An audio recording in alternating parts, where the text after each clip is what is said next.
আমাদের মেইন পরিচয় কিন্তু আমরা আসলে কি পারি, কি কাজ জানি, আমাদের স্কিল কি, সেটাই তো। যারা মনে করেন যেহেতু আমরা এত অল্প বয়সে আমরা ট্রেনার হয়ে গিয়েছি, এত অল্প বয়সে সাপোর্ট ট্রেনার, মেন্টর বা এত ভালো পজিশনে আছি, প্লাস পাবলিক ইউনিভার্সিটিতে স্পিকার হিসেবে যাচ্ছি, অনেকে মনে করে যে বনভোজনে যাচ্ছি অথবা শিক্ষা সফরে যাচ্ছি। হ্যাঁ, আমরা আসলেই শিক্ষা সফরে যাচ্ছি, এটা তো একটা স্টাডি ট্যুরের মতোই, তাই না? কারণ আমরা তাদেরকে কিছু শিখাতে যাচ্ছি, তাদের ক্যারিয়ার সম্পর্কে তাদেরকে সচেতন করতে যাচ্ছি।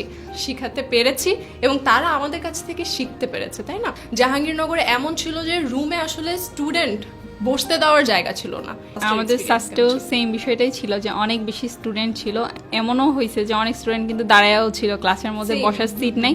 এটা আমাদের জন্য আমি বলবো যে এসআর ড্রিম আইটির অনেক বড় একটা অর্জন। এটা সবাই কিন্তু চাইলেই সব ইউনিভার্সিটিতে যে সেমিনার করতে পারে না। এটার জন্য এসআর ড্রিম আইটির কাছে আসলে আমরা চিরকৃতজ্ঞ যে আমরা আমাদের স্কিলটা সেখানে রিপ্রেজেন্ট করতে পেরেছি।